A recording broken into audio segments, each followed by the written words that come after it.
Okay, we're with Neal Preston, and it's the 13th of February 2018, and we're going to be talking about his new book, among other things. So how you doing, Neal? Hey, doing well, thank you.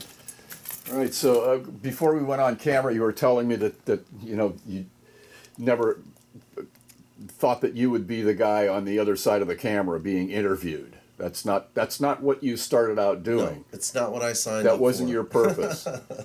And my ego has never required it either. So this whole flying above the radar, so to speak, as opposed to what I'm used to, which is flying below the radar, is it's taken a while to get used to. Just like the airplanes. That's right. From Well, Burbank Airport. It is what it is. Environmental ambiance. Yeah, exactly. Not a problem. Not a problem. So tell us a little bit about how the book came together. Well, I don't know if you can see it because of the shrink wrap here. Yeah, that's Neal okay. Preston, Exhilarated and Exhausted, came to you this last fall, 2017. Bookstores and websites near you. I had decided to finally do a body of work project, a book that comprised my body of work. But the problems that I saw facing me when I decided to pull the trigger and actually do this were not problems as much as they were impediments to what I wanted this to be. Every photographer has kind of done their body of work book, and my body of work, my files are so deep that there's no way I could ever get everything I wanted to into 10 volumes. Over and above that, I realized that I looked at every book that I had. We've all got that big book, that big pile of rock books in the corner of our living rooms or wherever. And I was going over a lot of those books, and I bought some on Amazon that I didn't have, so that I pretty much had every book by every major music photographer that's ever been done. And 2 days later, the guy from Amazon shows up with a big carton of books, and I took those and the ones I already had, and I spread them out on my bedroom floor, and I realized that they all suffered from the same disease. And I noticed this within 15 minutes. They all felt the same, looked the same. They all had pretty pictures in them, some mediocre pictures, but they all had those cheesy little captions.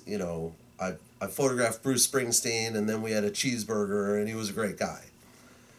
And I just thought, they're flatline, they're devoid of personality.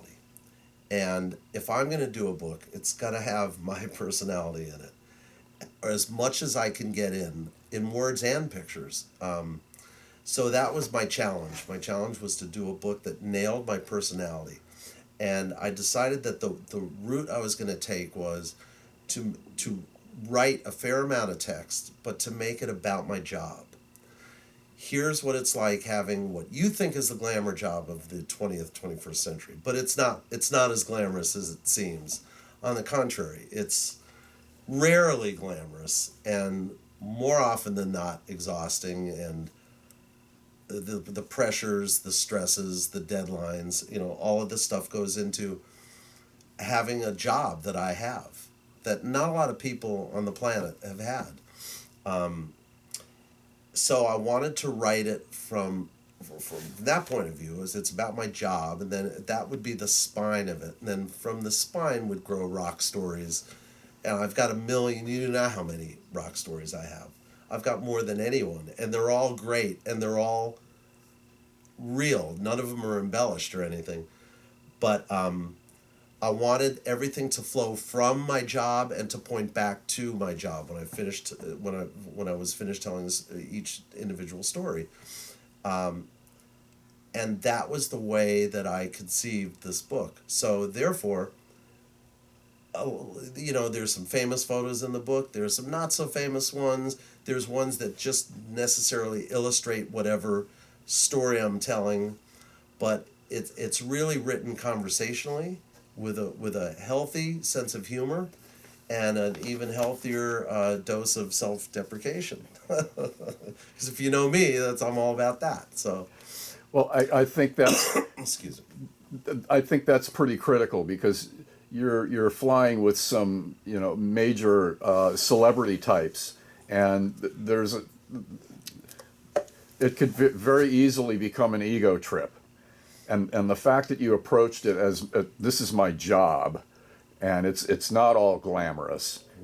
There's a flip side to it that at the end of it, yeah, you're exhilarated, but you're also exhausted. Yeah, which is where the title came from. I mean, one night, I guess I am really a frustrated writer, and I never realized how much of a frustrated writer I am. But my closest friends have all been writers. Cameron, my friend Judd Klinger, Renson, all those guys. I have always gravitated towards writers because they're smart. And when I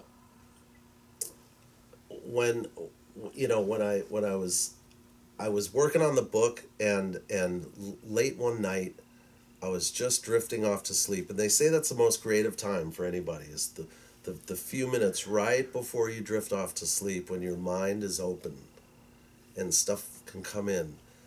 And I was thinking, I want this book, I want the reader to feel, when he's finished this book, that you've just come off the road with Led Zeppelin for a month and Guns N' Roses for a weekend and around the world with Bruce Springsteen, all of which I've done. And I want the reader to feel exhilarated and exhausted, because that's the way I feel every day of my life. And then it hit me, whoa, that could be a good title. And I kind of wrote it down, and I sat on it for a day and a half, and I called Cameron, and I said, because he's the only person I trust about this stuff, and I said, what do you think? And I told him, he said, it's fantastic, it's perfect. And that's how the title was born. It's funny, my publisher fought me on the title, but that's a whole nother interview, isn't it?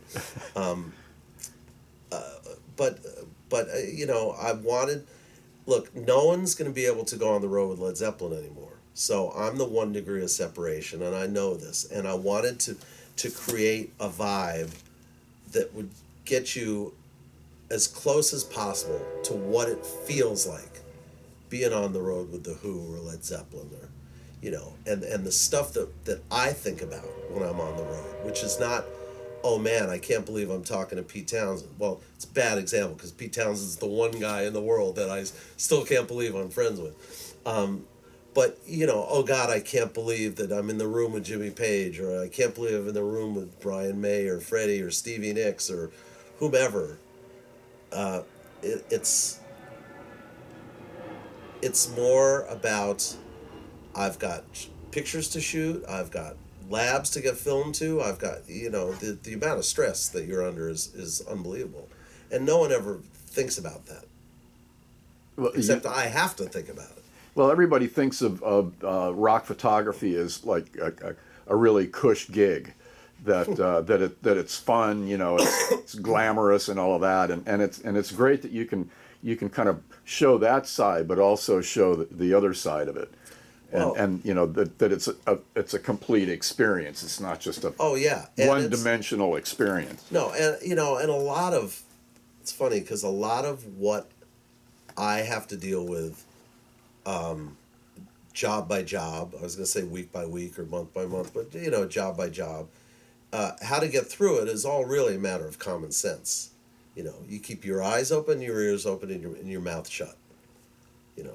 You are not the fifth member of the band, so don't act like it, because the minute you start acting like it, you're going to have something slipped under your hotel room door, and it's not going to be the rooming list for the next day. It's going to be your one-way ticket home. Make sure when you're on stage, don't bring your wives, your girlfriends, your significant others, your groupies, whatever. They're not welcome. Don't step on anything, breathe on anything, touch anything. You know, you're being tracked by 12 sets of roadie eyes. And if you fuck up, you're going to get shot down like a U-2 plane over Russia in 1960. Boom.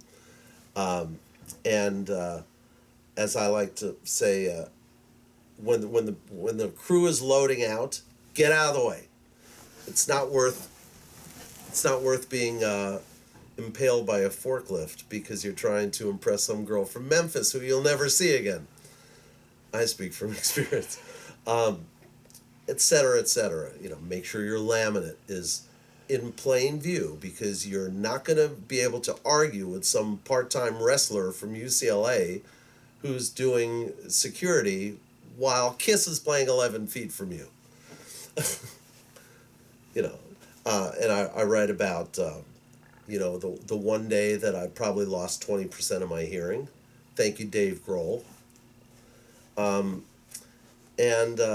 Just you know, vignettes like that, you know, delivering the goods and how you got to stay at it sometimes. Thank you, Sly Stone, for smoking crack in my car at 1 p.m. as we're rolling down the Santa Monica freeway.